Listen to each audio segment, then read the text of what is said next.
All right, class, today we're going to talk about law of sines. It's a very simple formula to remember. It's the sine of the angle A over A, which is the side across from it, equals sine of B over B, equals sine of C over C. So you can set it up however you need to with that. Usually, you know to use it when you're given the same letter twice, as in you have angle A and side A, and then another piece of information. Or angle B and side B, and another piece of information. So I look at my first triangle, and you guys might want to pause for a second to fill all this out. Okay, so we look at this and we see that we have a pair of angle A and side A, so I'm going to use law of sines. And we also know that this triangle is angle, angle, side. I'm going to note that for later. It's not a big deal. So the first thing you should do with problems like this is see if you can get the third piece of information without doing law of sines. And sure enough, I can find angle C here by doing 180 minus the other two angles. Okay, so 180 minus the other two angles, and you get 39 degrees. So I'm going to insert this into my. All right. Then I am going to find side B and side C because that's what I'm looking for.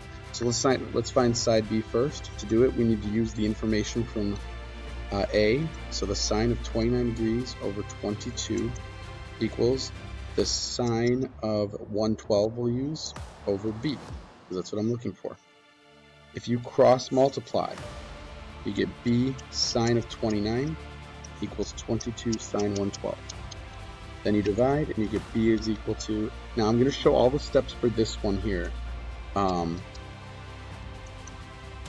then go from there. So 22 sine of 112 divided by sine of 29. Okay? Type that into your calculators. Make sure when you're doing these that you're in degree mode, or else you're going to get the wrong answer. And you get that B is equal to 42.07. I'm going to put that in right there. And now we do the same thing for C over here. I'll just pick the area. So for C, you can still use sine of 29 over 22. And now we're going to use 39 as my angle, and we're going to say that's C. Now, if you notice what happens when you cross multiply and divide, you can just go right to C equals 22 sine 39 all over sine of 29 is what's going to happen when you do the math there. And then you just type that in your calculator, and you end up with 28.56. And again, a great check, and this is why I like doing this little thing. The biggest angle should be across from the biggest side, and then the middle ones, and then the smallest ones. So that works out. Okay, so it's very simple when you have two angles to start with. The problem we have is when we have the ambiguous case. And that it happens when you have an SSA triangle. You guys might want to pause again just so you could write this out. So you have three possibilities when it's SSA because it doesn't create a unique triangle. It could create nothing if it's not correct. It could only be one unique one. Or it could be both the angle you get from your calculator and its supplement works. And that means we have two triangles. So let's go through one and talk about that. So I always set up two charts just in case. So first thing I do is make sure this triangle can make sense. 30 across from 20, 16, the answer should be a smaller angle. So we'll see. The first thing I'm going to do is find angle B. So sine of 30 equals sine of B over 16. Now, if you guys are good at this, you should actually see that there's only going to be one triangle. And that's, I'll explain why. You multiply 6 and then sine inverse. So you get sine inverse of 16 times sine of 30 over 20. You have to remember that when you use sine inverse in the calculator, that it only gives you an acute angle in quadrant 1 or in quadrant 4, but we're only dealing with positive angles. So you're only going to get a quadrant 1 angle. So we got 23.58 degrees, okay? So that makes sense because it's smaller, but we also need to supplement.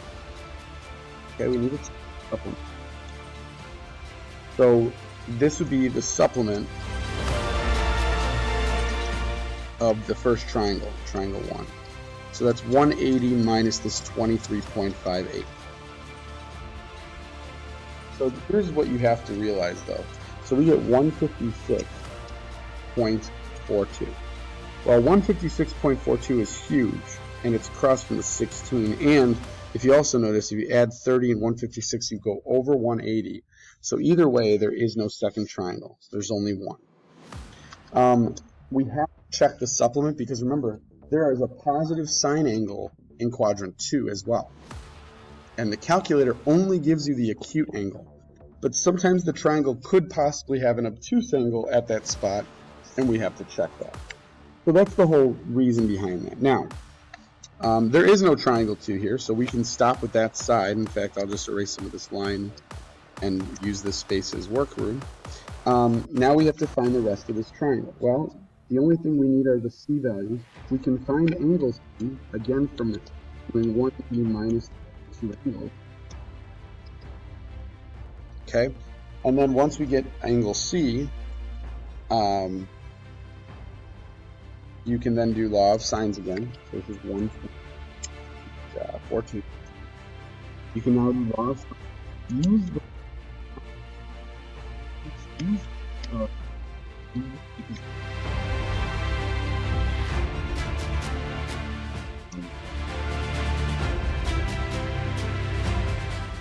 Okay.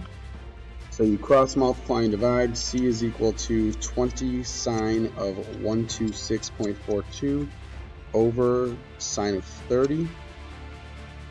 You just go right to your calculator and then type that in. Divide by sine of 30, which I believe actually is 1/2. So that's like you're multiplying this by 2. So it's equal to 32.19. 32.19. Okay. I look at my chart. Smallest side, smallest angle, then the next, and then sure enough, the biggest angle is the biggest side. So that makes sense. Okay, so now let's go on and look and see. And oh, I set this one up already. So again, pause the screen so you could set it up as well. Okay, now I set it up so that, and I notice it's an F triangle, side angle. And sure enough, this we might. Look at 20s across the 2.9 first. It's going to be bigger. Turn up the 2 So, first thing, for 8.9 is sine of 50. And if you multiply by 13, and then do sine inverse.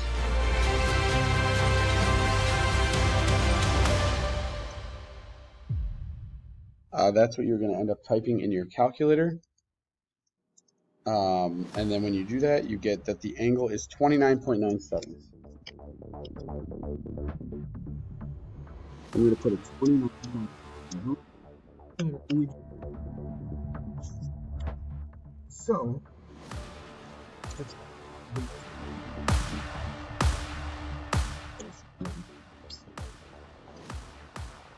if I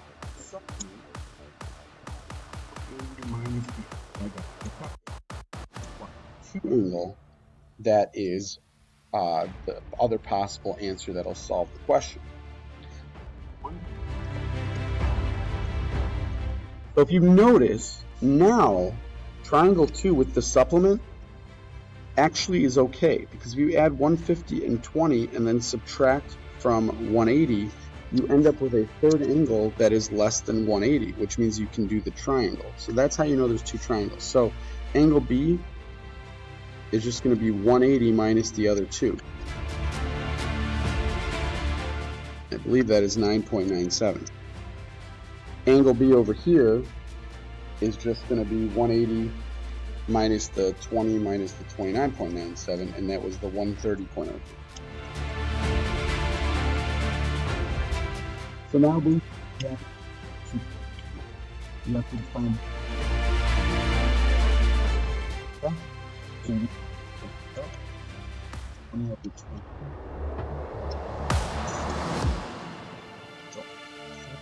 over.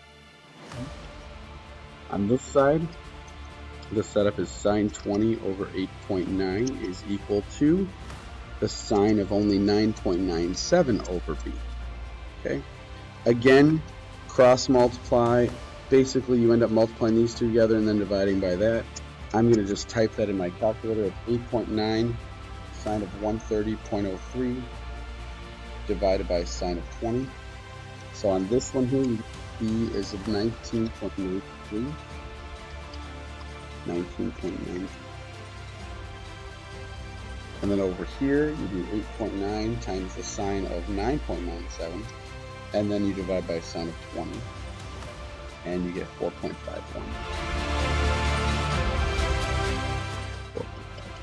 Alright, so notice, look at both triangles. The biggest side is across from the biggest angle, the smallest side is across from the smallest angle. So this works out. But that's how the ambiguous case works. Sometimes it could have we don't know because there wasn't enough information if it was this scenario or this scenario. But both could work. So that's why we have to check for both. Now down here for the last problem, I didn't even draw a table, and hopefully you guys see why. Right now I have a 143 degrees and this side is 5. This side is 6, which means angle B has to be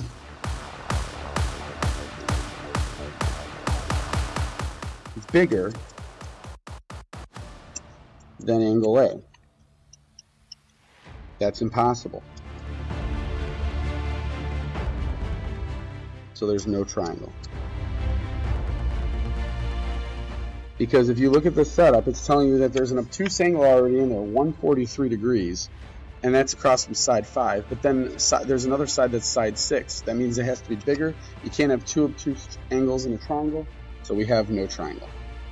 So that's it for the notes. So those are the 3 scenarios for law of sines. And then again, you only have to do those if it's SSA for the setup. The first problem we did, you only have one triangle because you know the angles. Okay, if you have the 2 angles, you're good. All right, and that's it for today. I'll see you guys later.